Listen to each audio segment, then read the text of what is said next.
नबी के साथ बगावत नहीं करना चाहिए, नबी के साथ बुग़्ज़ नहीं रखना चाहिए, नबी के साथ दिल में खलिश नहीं रखना चाहिए। नबी वो है जो अज़मत वाली ज़ात है। अल्लाह कह रहा है वाज़वाजुहु उम्महातुहुम, उनकी बीवियां तुम्हारी माएँ हैं। माओं का मतलब यह है कि गर्दन झुका दो, गलत ख्याल आने मत दो, बदगुमानी होने मत दो, दिलों के अंदर शरारत पैदा मत करो। वो तुम्हारी माएँ हैं, इज्जत करो, एहतराम करो, ताज़ीम करो, अदब करो। यही ईमान है, यही ईमान है। अब एक बात समझाकर बात को खत्म कर लेता हूं। दोस्तों, ईमान कहते किसको है? Point to be noted. नमाज किसको बोलते? बोले तो आप बोल सकते कान तक हाथ उठाना या हाथ नीचे बांधना, 4 रकत पढ़ना, रुकू सजदे करने का नाम नमाज है। नहीं भाई। रोजा किसको बोलते तो आप समझा सकते 3 बजे रात को उठ के खाना खाना, फिर मगरिब को खोलना। हज किसको बोले तो आप समझा सकते यहां कहीं भी नहीं कर सकते, वहां जाना पड़ता। मगर ईमान किसको बोलते? ईमान अमल का नाम नहीं है, ईमान अकीदे का नाम है। और फिर अकीदा कौन सा? बोले अल्लाह एक है, इस अकीदे का नाम ईमान है। अल्लाह कोई उसके जैसा नहीं है, और रसूल अल्लाह बेऐब है, उनमें कोई खामी, उनमें कोई खता, उनमें कोई लग़्ज़िश, वो हर ऐब से पाक है। इस अकीदे का नाम ईमान है। वो हर जगह हाजिर और नाजिर है, इस अकीदे का नाम ईमान है। वो हमको देख भी सकते हैं, वो हमको सुन भी सकते हैं, वो हमको पहचानते भी हैं, वो हमको जानते भी हैं। हम अगर उनकी बारगाह में चले जाए तो सरफराज भी करते हैं। इस अकीदे का नाम ईमान है।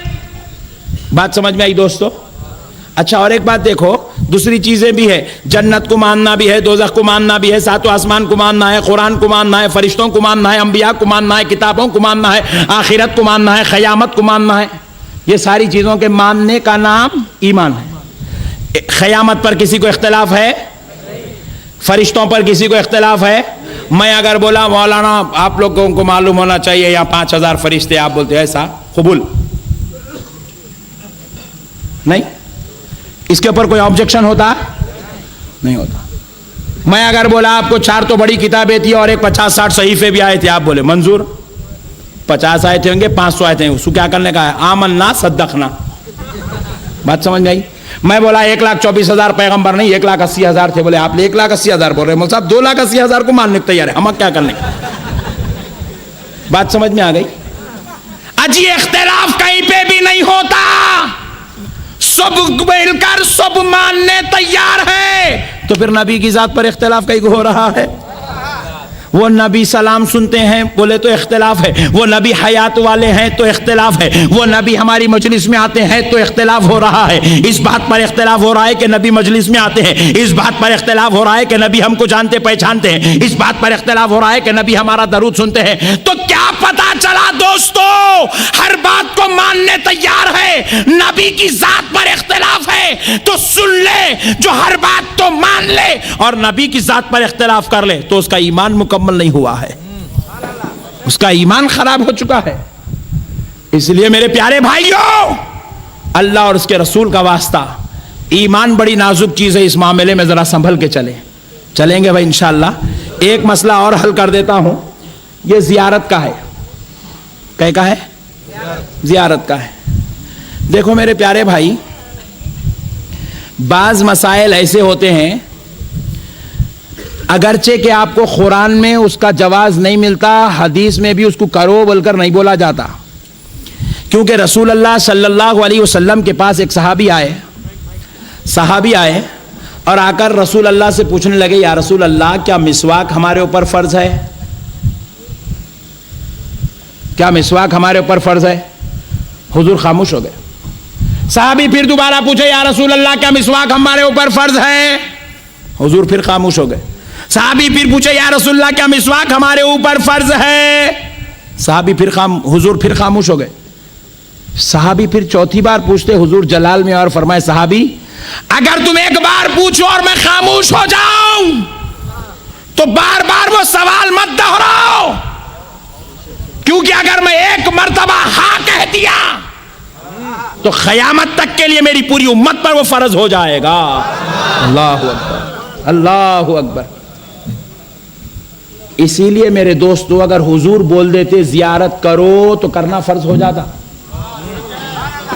हुजूर अगर बोलते चहलुम करो तो करना फर्ज हो जाता। हुजूर अगर कह देते 10वां करो तो करना वाजिब होता, या सुन्नत हो जाता, या फर्ज हो जाता। और अगर नहीं कर रहे तो सब गुनहगार हो जाते। इसलिए सरकार क्या करे, बाज मामलात में खामोशी इख्तियार करे, फरमाए नहीं, खामोश हो गए। खामोश हो गए क्यों? अगर करो तो सवाब दिया जाएगा, नहीं करोगे तो छोड़ दिया जाएगा, पकड़ा नहीं जाएगा। तो अब चहलुम फर्ज नहीं है, जियारत फर्ज नहीं है, वाजिब नहीं है, मगर इनकार करना बुरी बात है। मगर इनकार करना बुरी बात है। फिर आप पूछे, जब रसूल अल्लाह नहीं फरमाए तो फिर हम क्यों कर रहे हैं? रसूल अल्लाह जियारत करो नहीं फरमाए, मगर रसूल पाक अलैहिस्सलाम इरशाद फरमाए, जब मैयत को दफन कर दिया जाता है तो 3 दिन तक उसकी खबर एक कैफियत पर होती है। तीसरे दिन से उस खबर के ऊपर अजाब या रहमत जो भी होगा उसका सिलसिला शुरू किया जाएगा। अजाब वाली कैफियत है तो अजाब शुरू किया जाएगा, अगर रहमत वाला है तो रहमत शुरू किया जाएगा। इसीलिए लोगों ने कहा तीसरा दिन है कि आज तीसरे दिन से इसके ऊपर इसकी खबर में, इसकी खबर को आखिरत के लिए हमेशा के लिए की तरफ मोड़ दिया जाएगा। यानी कि अगर अजाब वाला गुनाहगार है तो अजाब की तरफ, अगर सवाब नेक है तो रहमत की तरफ। तो इसीलिए हमारे पास जितने भी मरहूमीन जाते हैं सब गुनाहगार ही होते हैं। इसलिए हम सोचते हैं कहीं उनको अजाब में मुब्तला ना कर दिया जाए। इसलिए आज क्या करते हैं, तीसरे दिन सारे गरीबों को बुलाकर खाना खिलाते हैं। बेटा खाना खिला रहा है, महल्ले वाले आए और खाना खा रहे हैं। पूछे, बाबा ये खाना क्यों खिला रहे हो? क्या फर्ज है? बोले नहीं है। क्या वाजिब है? बोले नहीं है। क्या सुन्नत है? बोले नहीं है। फिर क्यों खिलाया? बोले इसलिए खिला रहा हूं ताकि गरीबों को खाना खिलाने का सवाब बाबा को उनकी खबर में पहुंचा दिया जाए। हो सकता है इस सवाब की बरकत से मेरे बाप को खबर के अजाब से बचा लिया जाए। बात समझ में आई दोस्तों? ये ईसाले सवाब करने का है। ये ईसाले सवाब के लिए जियारत की जाती है, ईसाले सवाब के लिए 10वां किया जाता है, मरहूम को खबर के अजाब से बचाने के लिए चहलुम किया जाता है। मगर इसके ऊपर इख्तिलाफ करना बुरी बात है। बोले इसका जवाज ही नहीं है, मैं नहीं करता। और एक बात सुनो, अगर आप जियारत करेंगे तो क्या अल्लाह ताला पकड़ के अजाब में डाल देंगे? बोलेंगे तू कुरान क्यों पढ़ा, चल दोज़ख में? ऐसा होगा क्या? अल्लाह ऐसा करेंगे क्या? अगर आप जियारत के दिन 50 गरीबों को अपने बाबा के नाम से, दादा के नाम से खाना खिलाएंगे तो अल्लाह ताला बोलेंगे हाँ हाँ तू गरीबों को खाना खिलाता, इधर चल दोज़ख में? ऐसा होगा क्या? अजी गरीबों को खाना खिलाना भी कोई गुनाह की बात है क्या? रहमत की बात है ना मेरे भाई। सामने गरीब आया, 2 रुपए दिए तो सवाब मिलता, 200 रुपए का खाना खिलाए तो अजाब होता। अजीब व गरीब लोग आ गए मेरे भाई। कहां से आए मेरे को समझ में नहीं आया। नहीं, आप करते क्या? जियारत बोले तो क्या ढोल लेके नाच रहे? नहीं, कुलाटियां मार रहे। जियारत का मतलब यह है कि कुरान पढ़ी जाती है, खबर पे चादर चढ़ाई जाती है, मरहूम के लिए साले सवाब करते हैं, गरीबों को खाना खिलाते हैं, रिश्तेदारों को खाना खिलाते हैं, बाबा जान की बहन को बाबा के भाई को खाना खिला रहे हैं, बाबा जान की बीवी को बाबा के रिश्तेदारों को खाना खिला रहे हैं। बाबा की रूह देखकर खुश हो रही है। इसलिए मेरे प्यारे भाइयों, ये चीजों पर इख्तिलाफ करना ये मुसलमान की अलामत नहीं है, ये ईमान के मर जाने की निशानी है। ईमान के मर जाने की निशानी। एक बेटा क्या करा, बाबा जान के मरने से पहले ही घर में कुर्सी डाल के बैठ गया, आज बंटवारा करो। तो अम्मा बोले अरे तू बाबा के मरने तक तो रुक। बोले रुका तो न मर रिच नहीं, मैं ये टेंशन दे के मारने बैठा हूं बोल रहा। बात समझ में आई मेरे प्यारे भाई? इन्हें बाबा का दुश्मन है जो बाबा से पहले बंटवारे की बात करे, और वो बाबा का दुश्मन है जो मरने के बाद जियारत ना करे। इन्हें मरने से पहले बांट लेना चाहता है, उन्हें मरने के बाद बांटना नहीं चाहता है। इसलिए मेरे प्यारे बुजुर्ग और दोस्तों याद रखिएगा, ये जियारत जो है ईसाले सवाब है। क्या है बोलिए? हजरत सैयदुना जाबिर रजी अल्लाह ताला अन्हु रसूल अल्लाह के दरबार में आए, हजरत अनस भी रसूल अल्लाह के दरबार में आए, बोले या रसूल अल्लाह मेरी माँ का इंतकाल हो गया है, या रसूल अल्लाह मैं अपनी माँ के लिए कुछ ईसाले सवाब करना चाहता हूँ, क्या कर सकता हूँ? आका अलैहिस्सलाम ने फरमाया क्यों नहीं है अनस, ऐ जाबिर बराबर कर सकते हो। पूछे या रसूल अल्लाह क्या करूँ? बोले देखो फुला इलाके में लोगों को पानी मैसर नहीं है, वहां कुआं खुदवा दो, जितना पानी लोग लेते जाएंगे उसका सवाब तुम्हारी माँ की खबर में पहुंचाया जाएगा। मेरे प्यारे दोस्तों, जियारत हक है, करना चाहिए। कल से करेंगे नहीं? अब बोलो मुहर्रम की फातिहा कौन करेंगे? मेन पॉइंट है क्या ये? अरे वाह सुभान अल्लाह, मुहर्रम की फातिहा कौन करेंगे? और एक बात देखो, इन लोगों को नमाज पढ़ो टेंशन नहीं है, रोजा रखो, ज़कात दो, झगड़ा नहीं, हज को जाओ, इन्हों आके एयरपोर्ट तक छोड़ेंगे आपको, इख्तिलाफ नहीं है। नमाज, रोजा, ज़कात, हज, कुरान की तिलावत, सुबह से लेके शाम तक कुरान पढ़ो, इसको टेंशन नहीं होगा। बोला हाँ क्या है मेरा बेटा, बोले this is our piece, leg piece. तो प्यारे बुजुर्ग और दोस्तों, पता क्या चला कि अपना बेटा कुरान पढ़ा तो इनका बेटा सीना ठोके, वो बेटा फातिहा रिजेक्ट। अरे अभी आपके जिगर का टुकड़ा था और अभी रिजेक्ट कैसे होगा?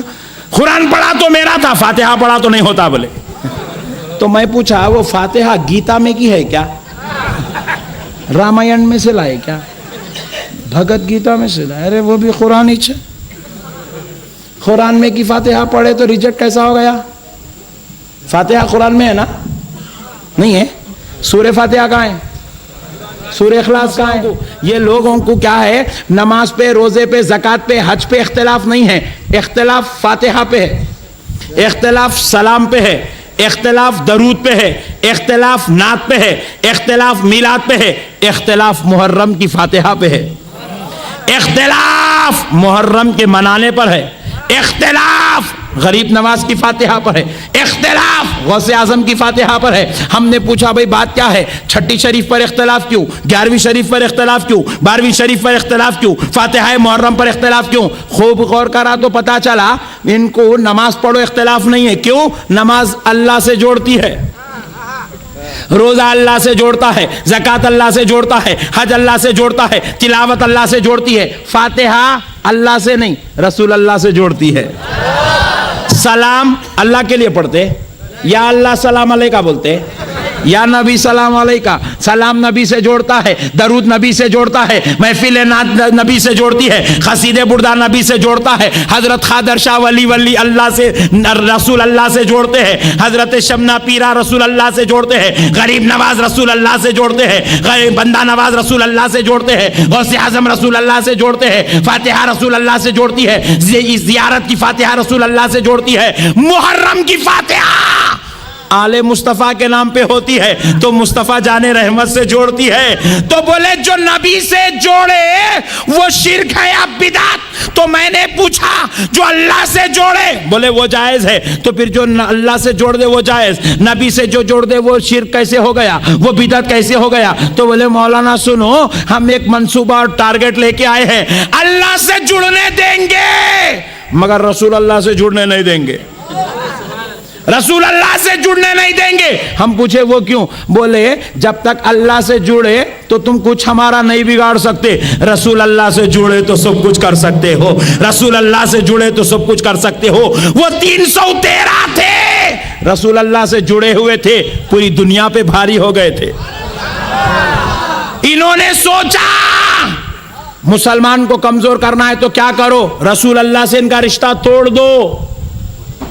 जब रसूल अल्लाह से टूट जाएगा तो मुसलमान बर्बाद हो जाएगा, लाख सजदे करेगा फिर भी मुजाहिद नहीं बन सकेगा, लाख रोजे रखेगा फिर भी मर्दे मोमिन नहीं बन सकेगा, लाख इफ्तारी करेगा, लाख हज कर लेगा, लाख ज़कात दे लेगा, फिर भी फातिह नहीं बन सकेगा। अगर रसूल अल्लाह का होगा तो एक बार या रसूल अल्लाह पुकारेगा तो हजरत खादर शाह वली से लेकर रसूल अल्लाह तक सबकी मदद नसीब हो जाएगी। अल्लाह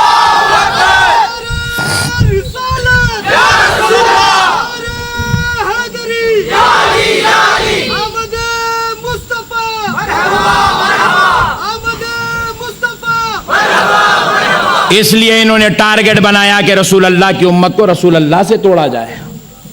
बात समझ में आ गई मेरे भाई? रसूल अल्लाह की उम्मत को रसूल अल्लाह से तोड़ने का एक बहुत बड़ा मंसूबा और साजिश बनाकर आज उम्मत मुस्लिमा में इख्तिलाफ और फितने पैदा किए जा रहे हैं। एक बात सुन लो दोस्तों, जितने लोग भी अहले सुन्नत छोड़ के जाए हैं, खुदा की कसम कान खोल के सुन लो अहमद नक्शबंदी का ऐलान कि सुनो, तुमने जमात अहले सुन्नत को छोड़ा, तुमने बदअकीद की गुमराही को अपना लिया, तुमने दुश्मनाने रसूल की जमातों को अपने लिए हिदायत का सामान समझा।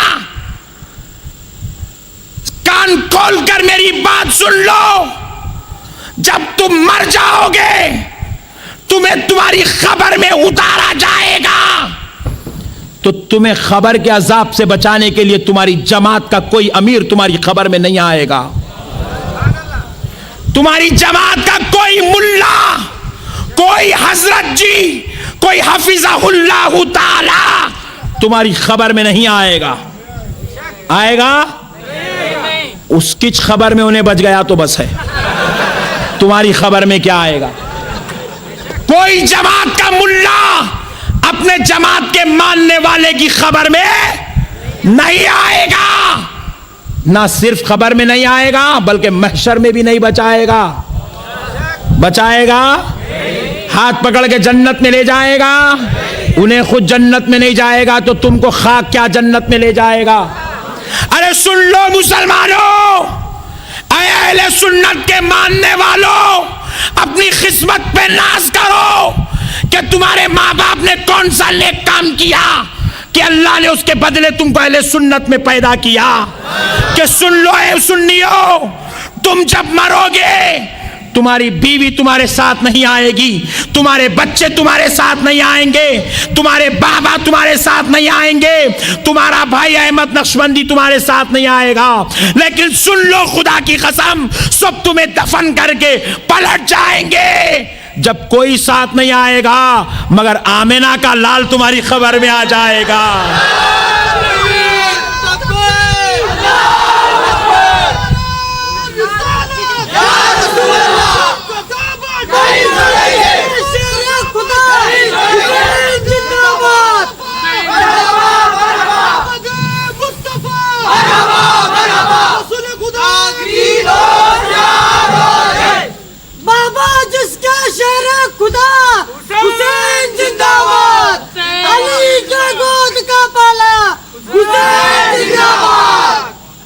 सुन लो दोस्तों, मैदान महशर में हमारे माँ बाप, हमारी औलाद, हमारे भाई हमको नहीं बचाएंगे मगर कसम मुस्तफ़ा जाने रहमत की फातिमतुज़ ज़हरा के बाबा हमको बचाएंगे।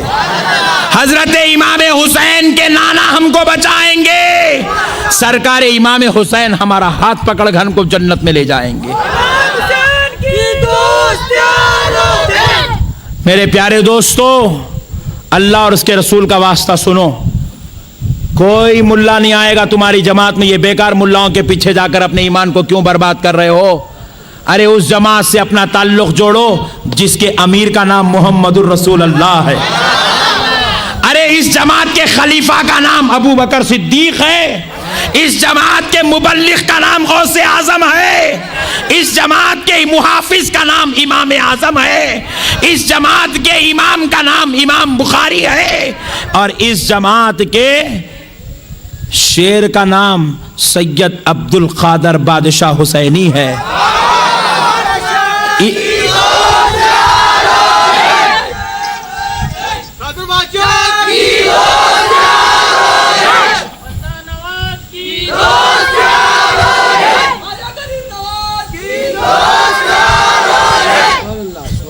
कसम रब्बे जुल जलाल की, ये जिसके तुम नाम ले रहे हो यही तुम्हें बचाने आएंगे। गरीब यही तुम्हें बचाने आएंगे। इन्हें क्या बचाने आएगा जी? इन्हें बच गया तो बस है। नहीं मेरे प्यारे बुजुर्ग और दोस्तों, अब एक बात सुन लो। ये घर है, खैर ये बेचारा थोड़ा गरीब का घर दिख रहा, करोड़पति का है समझो। नहीं ये घर ले लो, यह ज़रा अच्छा है, इसकी बात करते हैं। समझो फॉर एग्जाम्पल ये घर हमारे एक मोमिन भाई का है। मोमिन कैसे? हाँ चलता। अपने वाले कैसे? चलता। बाजू वाले का रहता तो और मजा आता था। प्यारे बुजुर्ग और दोस्तों, ये घर है। ये घर में मैं कल दरवाजे पे दस्तक दिया। बहुत बड़ी मिसाल दे रहा हूं, खुदा की कसम, ईमान ताजा हो जाएगा। और ये मिसाल सुनने के बाद तुम्हारे दिल में हुसैन की मोहब्बत भी पैदा हो जाएगी और तुम हसन के नाम पर अपनी जवानियों को लुटाने वाले बन जाओगे। ये दरवाजे पर कल मैं दस्तक दिया। माइक अच्छा, चलिए माशाल्लाह। तो मैं कल दस्तक दिया, देते ही अंदर से पूछे कौन? बोले वही कल रात में जो तकरीर कर रहा था मौलाना अहमद नक्शबंदी। बोले हजरत आप आए? झट से दरवाजा खोले, दीवान खाने में बुलाए, बिठाए। 5 मिनट के अंदर पानी, चाय, बिस्किट। सरकार कैसे हैं, किधर आए? मोहब्बत। मैं पूछा आप इतना खुश कहे को? बोले सरकार आपसे मोहब्बत है और आप हमारे इलाके के वलीउल्लाह की कदर करते हैं, बुजुर्गों के मानने वाले हैं, हमारे ख़ानदान की कदर करते हैं, हमें चाहने वाले हैं, मेरे बाप दादा को चाहते हैं, तो जो हमारा है उससे मोहब्बत ही तो किया जाएगा। और वो आए तो दरवाजा खोल के बुला के अंदर बिठाया जाएगा। राइट? आपके खानदान और कबीले में, आपके दोस्त अहबाब में आपका चाहने वाला आए, दरवाजा खोलेंगे, अंदर बुलाएंगे, वेलकम करेंगे, बिठाएंगे, चाय बिस्किट करेंगे। जैसे ही मैं निकला, थोड़ी देर के बाद एक दूसरा शख्स आया, खटका मारा। उन्हें ये सोच के आया अहमद नक्शबंदी साहब गए तो इन्हें खोल के बिठाया, वेलकम करा। मैं भी गया तो करता हूँगा, बल्कि आया। जैसे ही उन्हें अंदर से पूछे कौन? बोले मैं अब्दुल मजीद। बोले तू गई को आया? बात समझ में आ गई? खाली नहीं निकले, अस्तिन चढ़ा के। तुम क्यों? अरे अस्तिन चढ़ा के आ रहा, लड़ने का इरादा है? बोले आए क्यों? अब भी वो मौलाना आए तो अंदर बुला के, मैं जब से देख रहा हूँ बिठा के चाय वाई पिला के भेजा, और मैं आया तो तू बाहर आ गया। बोले वो मौलाना हमारे चाहने वाले, हम उनको चाहते हैं, वो हमको चाहते हैं। जिनसे मोहब्बत होती है, ताल्लुक होती है, मोहब्बत होती है, प्यार होता है, उनको अंदर बुलाया जाता है, बिठाया जाता है। और तू वो है जो हमारे बाप के खिलाफ बोलता है। पॉइंट नोट किया जाए, बहुत बड़ी बात समझा रहा हूं, खुदा की कसम ईमान ताजा हो जाएगा। तू वो है जो मेरे नाना के खिलाफ बोलता है। तू वो है जो मेरे बाप दादाओं की अजमत पे उंगली उठाता है, मोहल्ले में बदनाम करते फिरता है। तेरे जैसा शैतान आए तो अंदर बुलाकर नहीं बिठाया जाता, दरवाजा बंद करके बाहरी काम पहचान दिया जाता है। इस मिसाल को याद रखो। आप भी ऐसी करते नहीं? ऐसी होता नहीं? आम मिसाल है भाई। नहीं आप बोलते क्या? हाँ, मेरे अब्बा को गालियां दिया, बहुत अच्छा करे आओ अंदर, ऐसा बोलते क्या आप? बहुत अच्छे, मेरे नाना की टांग पकड़ के बहुत अच्छा करे इधर, ऐसा बोलते आप? जो बाप दादा का दुश्मन होता है उसको बाहरी काम पछाना जाता है, घर में बुलाकर नहीं बिठाया जाता। बात समझ में आ गई? अरे मैदाने महशर होगा, इन्हें नमाज, रोजा, ज़कात, हज 40 दिन की जमात लेकर मीज़ान पर पहुंचेगा। सुन्नी मुसलमान 11वीं 12वीं छठी शरीफ बंदा नवाज